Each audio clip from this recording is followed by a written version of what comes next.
The summons arrived 2 weeks after the battle.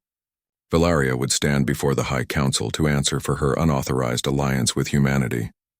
The charges were severe enough to strip her of rank and remove her from the line of succession. Some whispered they might be severe enough to cost her life. Tae-young stood on the landing platform as her flagship prepared for departure. The protected zone had been rebuilt stronger than before. Human and Thalorian engineers had worked together to create defenses that combined both species' strengths. But without Valaria's protection, all of it could crumble. "I should come with you," Tae-young said. "Let me speak to your council. Let me show them what we've built here." Valeria shook her head. "The council will not listen to a human. You would be used as evidence of my corruption, my weakness. I must face them alone. You saved my people. Let us help save you. You already have." Valeria placed a hand on his shoulder. "You showed me that strength comes from protecting others, not dominating them. That lesson is worth more than a throne." Kira ran up and hugged her mother fiercely. "Come back to us. I promise." But as the flagship lifted into the sky, Tae-young could not shake the feeling that he was watching more than a ship depart. He was watching the future balance on a knife's edge. The news came 3 days later. Valeria had been formally charged with treason. The evidence was damning in the eyes of the old guard. She had diverted military resources to protect primitives. She had shared Thalorian technology with an inferior species. She had placed the safety of aliens above the strategic interests of the Empire. Worse, other commanders who had followed her example were being recalled and investigated. The protected zones were being reassessed. Some council members demanded their immediate dissolution. Jiwoo found Tae-young in the medical bay, staring at nothing. "The council meets in 2 days to decide Valaria's fate.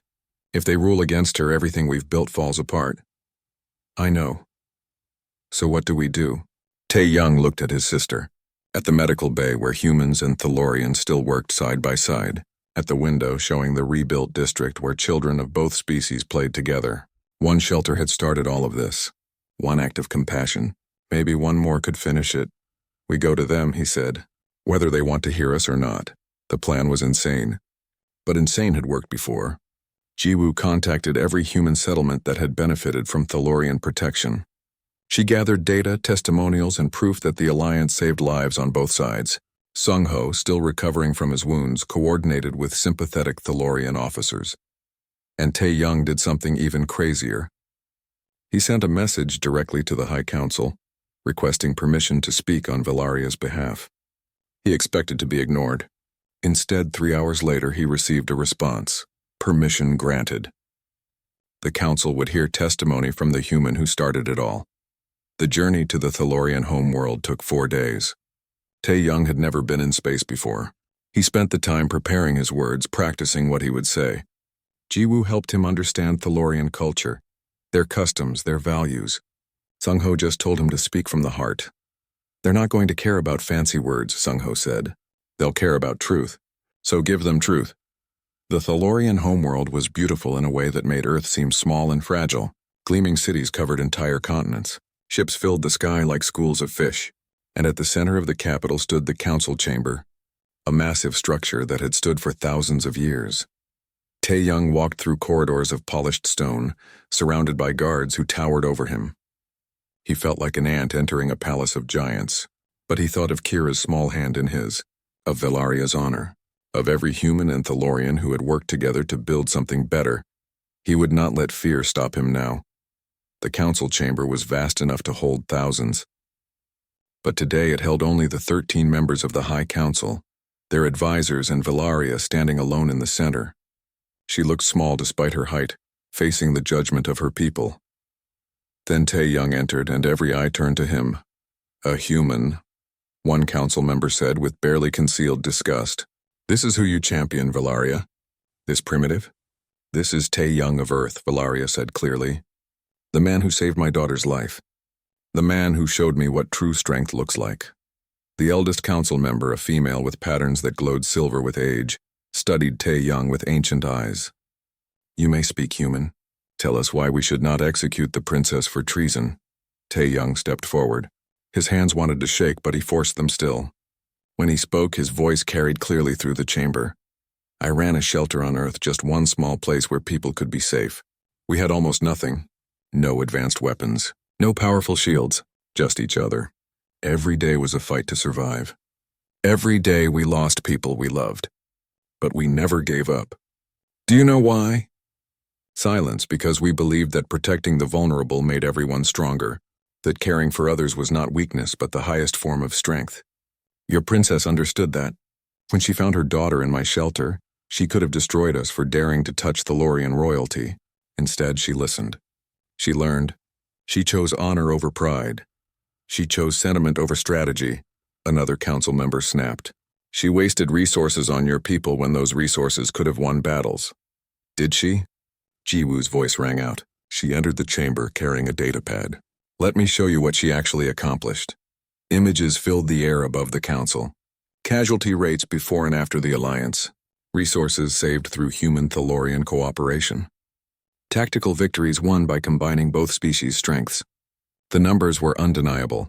Human medical techniques saved 3,000 Thalorian lives, Jiwoo continued. Human tactical knowledge prevented 2 major defeats. Human coordination protocols increased defense efficiency by 40%. Princess Valeria did not waste resources. She multiplied them.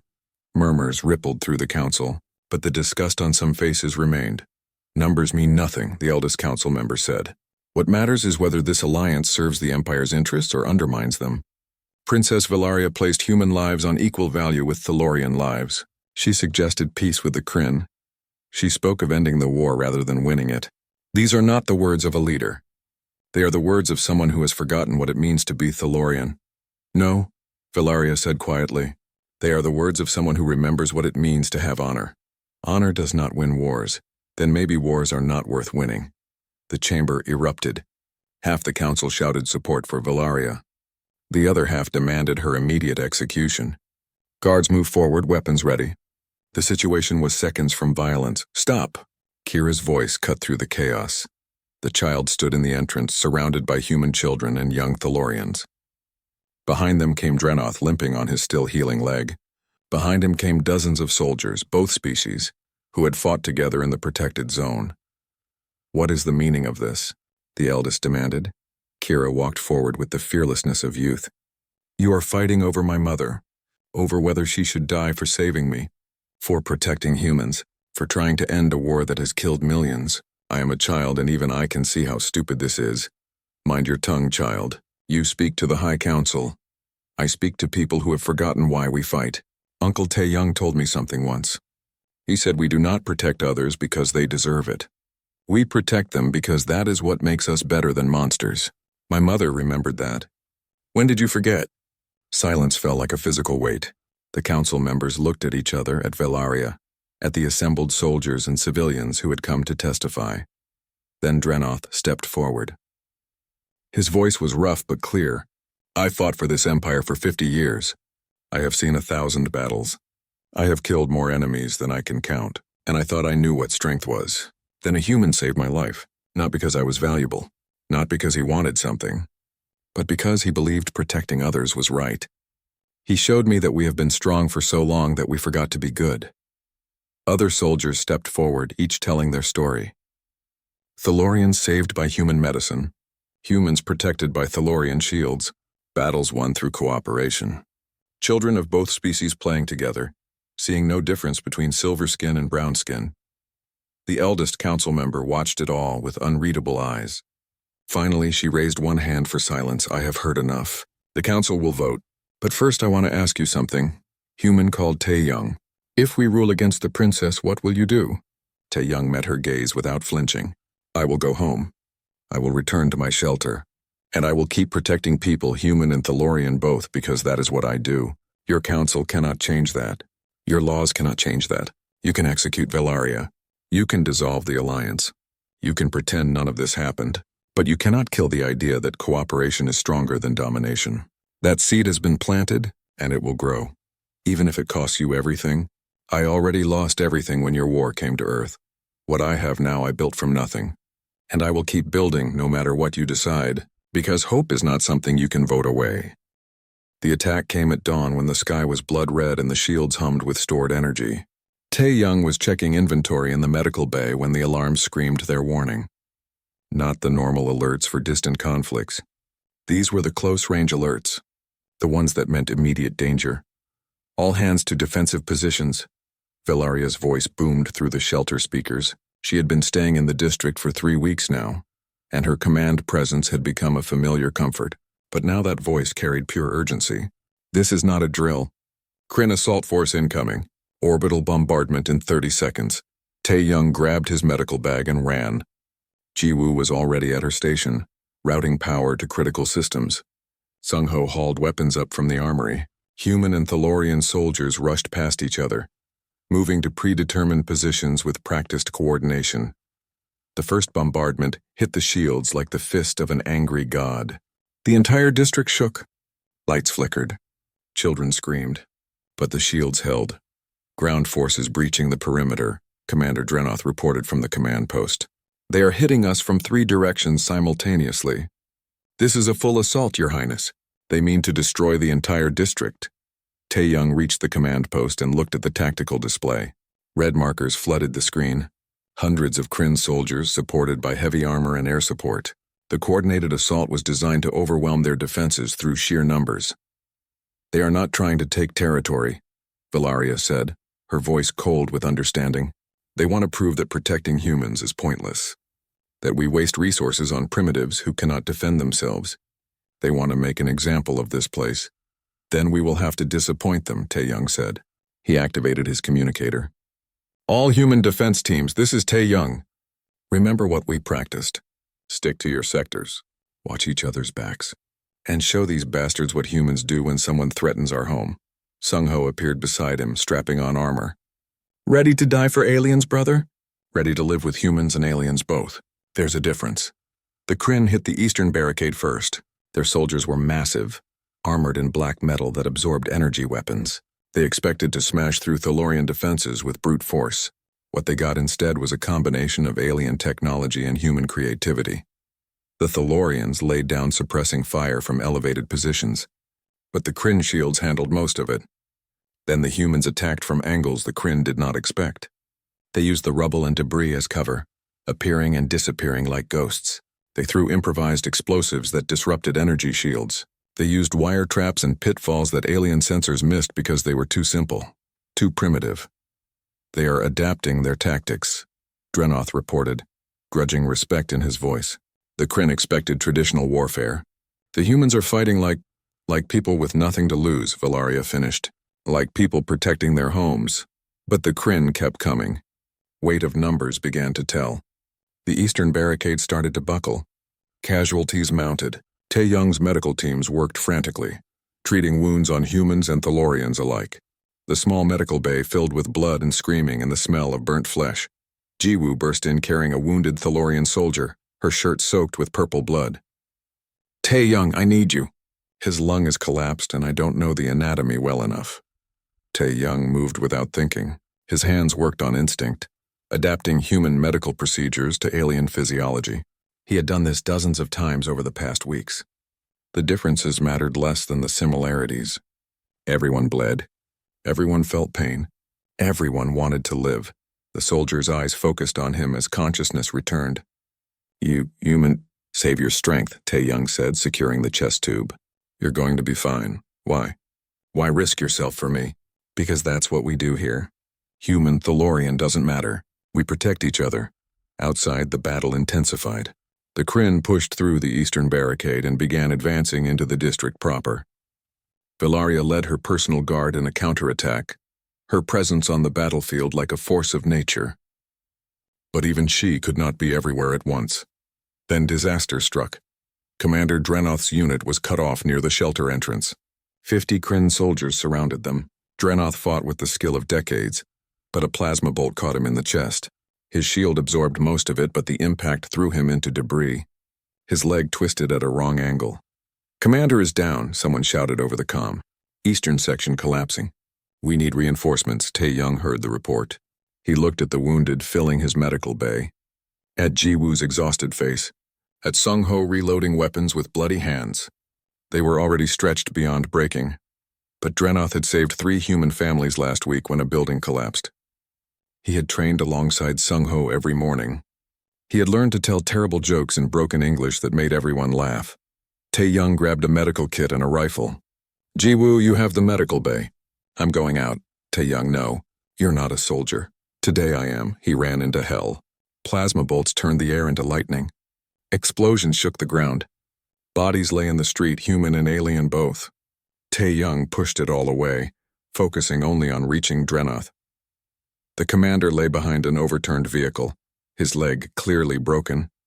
2 Thalorian soldiers defended him, but they were outnumbered and running low on ammunition.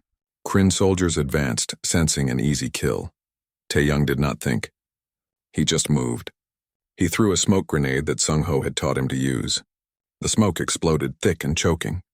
The Kryn hesitated, their sensors confused. In that moment, Tae-young reached Drenoth. You insane human, Drenoth growled through his pain. Get out of here. Not without you. Tae-young jammed a painkiller into the commander's arm and started splinting the broken leg with quick efficiency. Can you walk with support? I can try. They moved together, Tae-young supporting Drenoth's weight while the 2 Thalorian soldiers covered their retreat. Kryn soldiers emerged from the smoke, weapons tracking. Tae-young felt time slow down. He saw the plasma weapons charging, saw the soldiers taking aim, knew he could not get Drenoth to safety before they fired. Then Sung-ho appeared like an avenging angel. His rifle barked, precise and deadly. 3 Kryn dropped. He lobbed a grenade that scattered the others. Move, move, move. They stumbled toward safety, Sung-ho covering their retreat. They were going to make it. 20 more feet, 15, 10. The plasma bolt caught Sung-ho in the back. Tae-young watched his best friend crumple. Time froze. Sound vanished. There was only Sung-ho falling, the smoking wound in his back and the absolute certainty that he was dead. Then Sung-ho groaned. He was alive but barely. The shot had gone clean through his left side, missing vital organs by inches. Luck or fate, Tae-young did not care which. Get the commander to safety, Tae-young ordered the 2 soldiers. I have Sung-ho. He pulled his friend into his arms. Sung-ho was heavy, a dead weight of muscle and armor, but Tae-young had carried Kira through fire. He had carried wounded soldiers through worse. He would carry Sung-ho too or die trying. The world became a blur of running and explosions and pain. Tae-young's muscles screamed. His lungs burned. But he did not stop. Could not stop. He reached the shelter entrance just as his legs gave out. Hands grabbed Sung-ho, pulling him inside. Jiwoo's face appeared above him, saying something he could not hear over the ringing in his ears. Then he was in the medical bay, working on Sung-ho with shaking hands. The wound was bad, but not fatal. The plasma had cauterized as it went through, preventing the worst of the bleeding. He could save him. He had to save him. Tae-young, Jiwoo said gently. Let me help. You're exhausted. I can do this, I know. But you don't have to do it alone. They worked together, human and human, saving another human while alien and human soldiers fought and died outside to protect them all. It took hours that felt like minutes. But finally, Sung-ho's vital signs stabilized. He would live. He would be okay. Tae-young sagged against the wall, covered in blood and dirt and tears. He had not realized he was crying. Drenoth hobbled over on his splinted leg. You saved my life, the commander said simply. I thought humans were weak, fragile. I was wrong. We're all fragile, Tae-young said tiredly. That's why we protect each other. Outside, the battle had turned. The combination of Thalorian firepower and human tactics had broken the Kryn assault. The enemy retreated, leaving their dead behind. Victory came with a terrible price. The protected zone was intact but scarred. Buildings burned. The eastern barricade was a smoking ruin, and they had lost people. Good people. 23 humans and 31 Thalorians who would never go home. Valeria found Tae-young in the medical bay hours later. She looked exhausted, her armor scorched and dented, her glowing patterns dim with fatigue, but her eyes were clear. We held, she said. We did. Tae-young looked at the wounded, filling every available space. But at what cost? The cost of protecting what matters. Tae-young, I just received word from the High Council. They are recalling me to the homeworld. They say I have committed treason by allying with a primitive species. They want me to answer for my crimes. The words hit like a physical blow. 2 weeks changed everything. The Thalorian construction crews worked with frightening efficiency. Energy shields now protected a 6-block radius around the shelter. Automated defense turrets scanned the sky. Supply drops arrived daily with food, medicine, and materials. But Valeria could not stop thinking about the human who had asked for peace instead of power. She stood on the bridge of her flagship, watching the surveillance feeds from the protected zone. Humans moved through the streets below, cleaning rubble, planting gardens, rebuilding homes. They worked together with a coordination that seemed impossible, given their lack of advanced technology. "You are troubled, Your Highness," Commander Drenoth said. He was her oldest military advisor, a veteran of 50 campaigns. "Is the human settlement not secure?" "It is secure," Valeria replied. "That is not what troubles me." "Then what?" "Watch them, Drenoth. Really watch them. They have almost nothing. No advanced weapons, no powerful shields, no faster-than-light travel. Yet they survive. They build. They protect each other. How?" Drenoth studied the screens. "Primitive stubbornness?" "No, something else. Something we have forgotten." She turned to face him. "I want to understand them, and I want them to teach us." "Teach us?" "Your Highness, they are barely more advanced than animals. What could they possibly teach the Thalorian Empire?" Before Valeria could answer, alarms screamed across the bridge. The tactical display lit up with red markers, dozens of them moving fast. "Kryn attack formation," the weapons officer called out. "They are targeting the civilian sectors. Multiple cities under bombardment." Valeria's hands clenched. This was the Kryn's answer to her protection of the human district. If they could not attack her directly, they would slaughter civilians to draw her forces out. It was brutal, effective, and exactly what she had feared. "Deploy defensive wings to all affected areas," she ordered. "I will not let them murder innocents," but she knew it was not enough. The Kryn had committed massive forces to this assault. Her fleet could save some civilians, but not all. The math was simple and horrible. "Your Highness," Drenoth said carefully, "if we spread our forces too thin, we risk losing our strategic advantage. The protected zone will be vulnerable. I gave my word to protect those humans. I will not break it, even if it costs us the war." Valeria closed her eyes. Command meant making impossible choices, but some choices changed who you were, and she had already made hers the night she found her daughter alive. "Contact Tae-young. I need to speak with him immediately." The communication took minutes to establish. When Tae-young's face appeared on screen, he looked tired but alert. Behind him, she could see Jiwoo working at a computer terminal. "Princess," Tae-young said. "What's happening?" "Our spotters are reporting increased Kryn activity. They are attacking civilian centers across the continent. I can deploy defenses, but not enough to save everyone. She paused, hating the words. "I need to ask for your help." Tae-young's expression shifted. "What kind of help?" "Your district is secure. Your people are safe. I want to extend that protection to other human settlements, but I lack the resources to defend multiple locations simultaneously. Unless we help," Jiwoo said, appearing beside Tae-young. "You want human assistance in defending human cities." "More than that," Valeria said.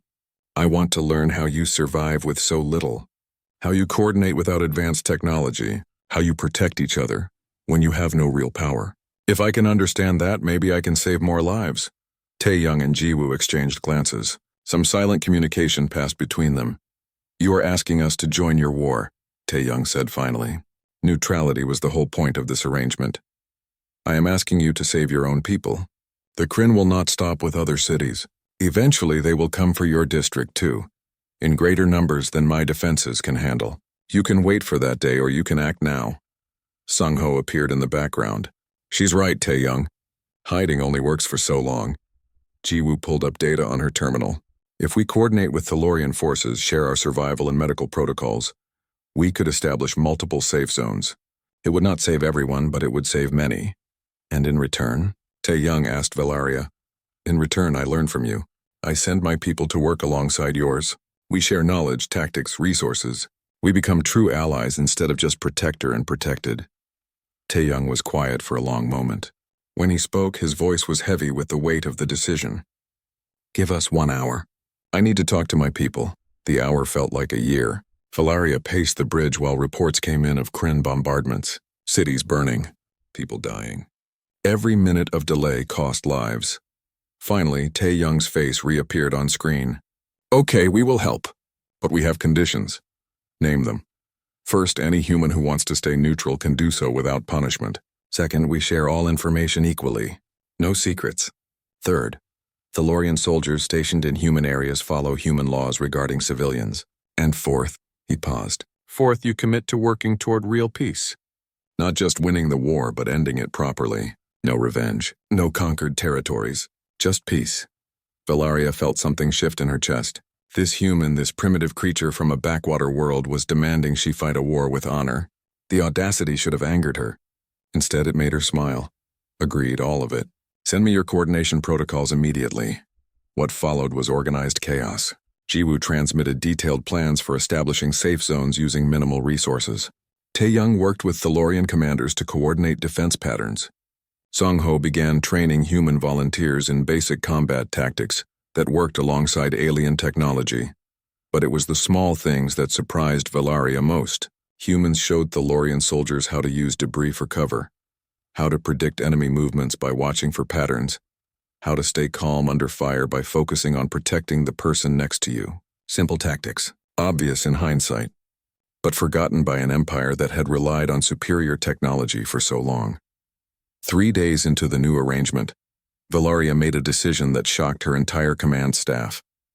She landed her personal shuttle in the protected zone and walked into Taeyoung's shelter.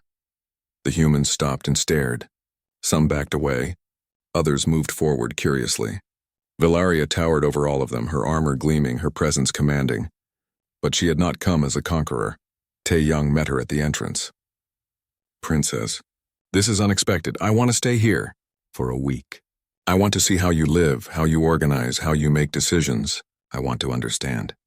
You want to live in our shelter? With us? Is that so strange? You lived on my flagship when you visited Kira. That was different. Your flagship has actual beds, and food that doesn't come from cans.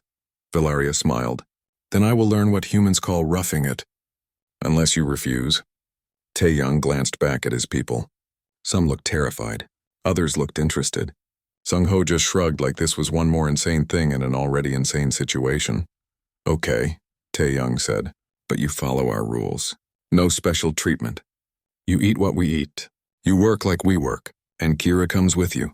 She has been asking about Uncle Taeyoung nonstop. Deal. That week changed Valeria's understanding of humanity forever. She watched them turn scraps into tools, coordinate complex tasks without advanced communication, and maintain hope in situations that would have broken most Thalorians. She saw Taeyoung treat a wounded child with equipment that belonged in a museum, using improvisation and skill to make up for lack of technology. She saw Jiwoo teach Thalorian doctors about human medicine, both species learning from each other. She saw Sungho train alongside Thalorian soldiers, earning their respect through sheer determination even though he was physically weaker and slower. And she saw how humans protected each other. Not because they were ordered to, not because they would gain something from it, but because they believed protecting the vulnerable made everyone stronger. On the 5th night, Kira refused to return to the flagship. She sat in the middle of the shelter common area, arms crossed, glowing patterns flashing with stubbornness. I am staying with Uncle Taeyoung, she announced. Valeria should have been firm, should have reminded her daughter of duty and position, but watching Kira sitting there, surrounded by human children who had accepted her completely, she found she could not. Very well, Valeria said, but I am staying too. Commander Drenoth's voice crackled over her communicator, urgent and concerned. Your Highness, the High Council has sent an urgent message. They are questioning your decisions regarding the humans. There are whispers of what, Commander? Treason, Your Highness.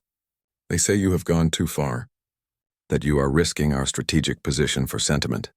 Valeria looked around the shelter, at humans and Thalorians working side by side, at Kira laughing with human children, at Taeyoung teaching a young Thalorian medic how to improvise bandages from torn cloth. Tell the High Council I will return to address their concerns when the current crisis is resolved. Until then, I am exactly where I need to be. She closed the channel. Taeyoung approached, concern on his face. Trouble? Nothing I cannot handle. But it reminds me that the real battle is not against the Kryn. It is against those who believe compassion is weakness. 3 days passed in tense silence. The child, who they learned was named Kira, slowly grew stronger. She did not speak much, but her golden eyes followed Taeyoung everywhere. When he changed her bandages, she stayed perfectly still. When he brought her food, she ate quietly.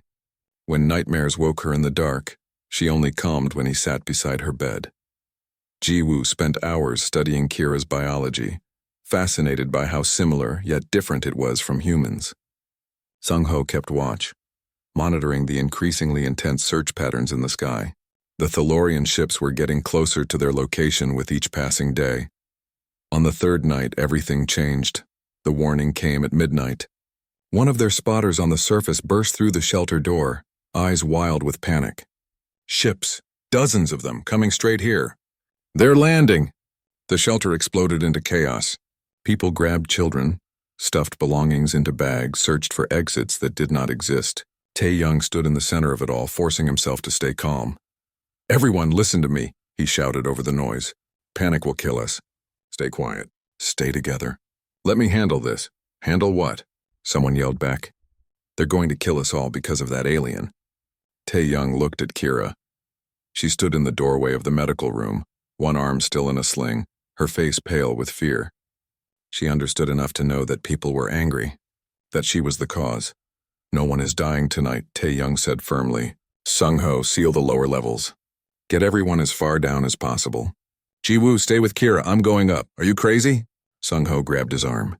They'll vaporize you the second you show your face. Or they'll listen.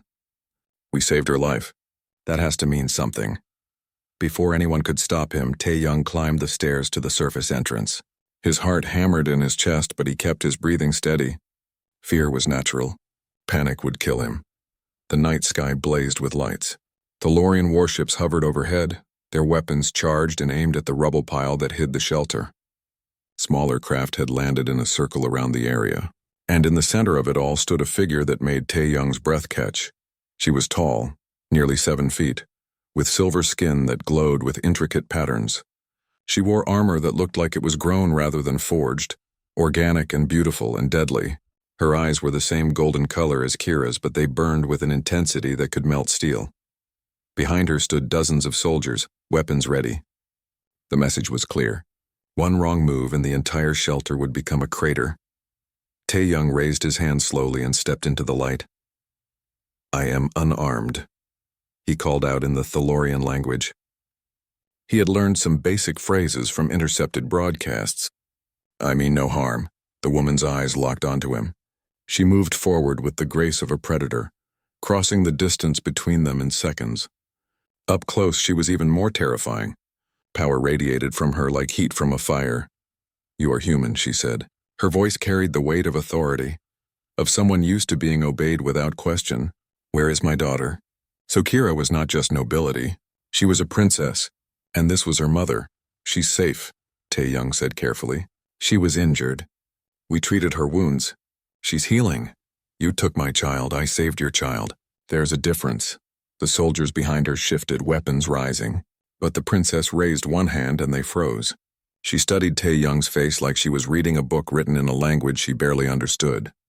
Why? She asked finally. Why would you risk yourself for a Thalorian? Because she was hurt. Because she was a child. Isn't that reason enough? Something flickered across the princess's face. Surprise maybe, or confusion. You do not know who I am. Should I? I am Crown Princess Valaria of the Thalorian Empire. My daughter is heir to the throne, and you kept her hidden from me for 3 days. I kept her alive for 3 days, Tae-young corrected. She would have died in that building. Now she's recovering. You can take her home. Valaria's patterns flared brighter. Just like that? You expect me to believe you want nothing in return. I expect you to take your daughter and leave. That's all. That is not how this works, human. You saved the heir to the Empire. I owe you a debt of honor. Name your price. Wealth, technology, a place in our fleet? Tae-young laughed. He could not help it. The absurdity of it all, standing in the ruins of his world, being offered treasure by an alien princess. His laughter rang out in the silent night. Valaria's expression darkened. You mock me?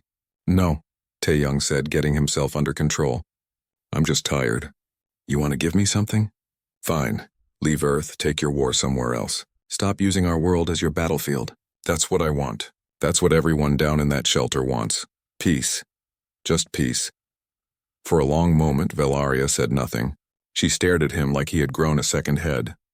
Behind her, the soldiers looked equally stunned. You refuse wealth and power for an impossible dream. Valaria finally said, Is it impossible? You're the crown princess. Can't you just order your ships away? It is not that simple. The Kryn have fortified positions across your world. If we leave, they win. They will take Earth as a staging ground and use it to attack our systems. Millions will die. Millions are already dying.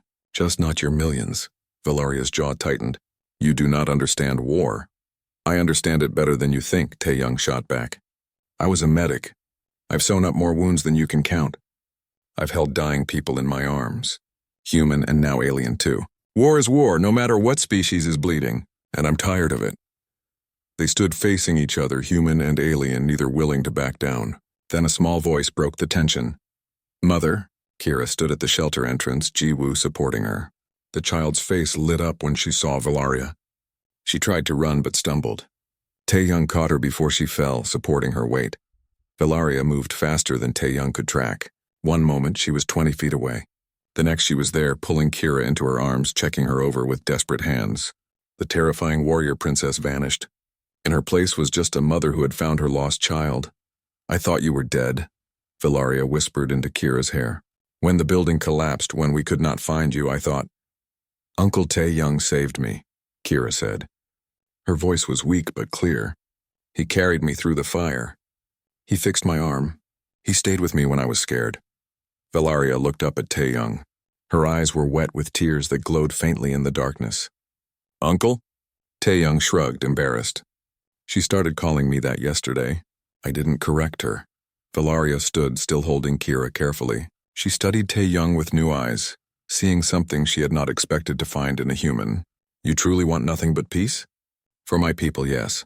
I cannot give you that, not yet. The war is too complex, too vast, but... She paused, seeming to wrestle with something. I can offer you protection. This shelter, this district. I will fortify it. No Thalorian weapons will touch it. No Thalorian soldiers will threaten your people. That will just make us a target for the Kryn. Then we will defend you from them, too. My daughter calls you uncle. That makes you family. And I protect my family. Tae-young wanted to argue. He wanted to refuse. But he looked at the faces peering out from the shelter entrance. Scared faces. Hungry faces. People who had been running and hiding for 6 months. Maybe this was not the peace he wanted. But it was better than war. Okay, he said finally. But I have conditions. Valaria actually smiled. Of course you do. Very well, uncle of my daughter. Let us negotiate. They talked through the night. Valaria brought down her senior officers and Tae-young called up his people. It was strange sitting across from aliens who had been enemies just hours ago, but Kira sat between them, holding both her mother's hand and Tae-young's hand, bridging the gap. By dawn, they had the outline of an agreement. Thalorian shields and defenses for the district, human knowledge of survival and medicine in return, a neutral zone where both species could prove that cooperation was possible. As the first light touched the sky, Valaria prepared to leave. But Kira refused to let go of Tae-young's hand. I want to stay, she said firmly. I want to stay with Uncle Tae-young. Kira, you belong on the flagship with me, Valaria said gently. I belong where I feel safe. And I feel safe here. Valaria looked at Tae-young helplessly. He knelt down to Kira's level. Your mother needs you, and you need proper medical care better than what I can give you. Will you visit me? If your mother allows it.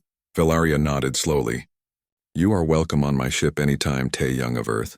You saved my daughter's life. That makes you more than an ally. It makes you family. As the ships lifted into the dawn sky, Tae-young stood watching them go. Sung-ho appeared beside him, looking exhausted. Did that really just happen?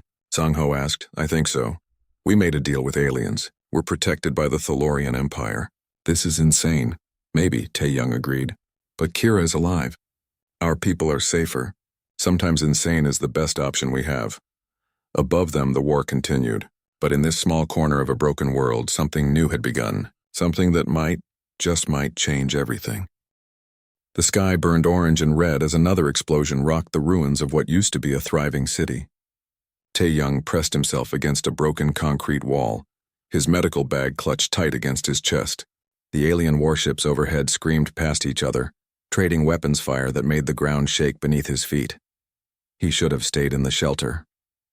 Everyone told him not to go out during the fighting, but old Mrs. Park had seen movement in the collapsed building 3 blocks away, and Tae-young could never ignore the possibility that someone needed help. His years as a combat medic had burned that instinct into his bones. The building groaned dangerously as he picked his way through the rubble. Dust filled the air so thick he could barely see 5 feet ahead. His flashlight cut through the gloom, sweeping across twisted metal and shattered glass. Then the beam caught something that made him freeze. A small figure lay crumpled between 2 fallen beams. But it was not human. Tae-young had seen plenty of aliens since the war came to Earth 6 months ago. The tall, elegant Thalorians with their silver skin and glowing markings. The brutal Kryn with their armored bodies and cold eyes. Both sides treated Earth like it was just another battlefield in their ancient war. Neither side cared much about the humans caught in the middle. This child was Thalorian. She could not have been more than 6 years old by human standards. Purple blood soaked through her torn clothing. One of her arms hung at a wrong angle. The glowing patterns on her silver skin flickered weakly like a dying light bulb. Tae-young's mind raced through a dozen reasons why he should walk away. Helping an alien could bring both armies down on the shelter. His people depended on staying invisible, staying neutral. Saving this child could doom them all, but she was just a child, and she was dying. He moved before his brain could catch up with his heart. His hands worked automatically, checking her pulse, her breathing, the extent of her injuries. The biology was different but not completely alien. She had a heartbeat, though it was faint and irregular. She breathed, though the rhythm was wrong. The building groaned again. Chunks of concrete crashed down 20 feet away. They did not have much time. Tae-young pulled off his jacket and wrapped the child in it as carefully as he could. She was so light, lighter than a human child her size would be. Her bones felt delicate like bird bones. He lifted her against his chest, supporting her injured arm, and started moving toward the exit. The world exploded around him. A missile struck somewhere close. The shockwave threw him forward. He twisted his body to protect the child, taking the impact on his shoulder as they hit the ground. Pain shot through his arm, but he held on tight. Dust and debris rained down. The building was coming apart. Tae-young ran. He did not think about the pain in his shoulder or the weight of the child or the fact that the ceiling was collapsing behind him. He just ran. His legs burned. His lungs screamed. But he kept moving, because that was what you did. You kept moving until you were safe or you were dead. He burst out of the building just as it folded in on itself with a thunderous roar. The shockwave pushed him forward and he stumbled but did not fall. The child in his arms made a small sound, the first sign she was still alive. The journey back to the shelter took forever. Every shadow could hide a patrol.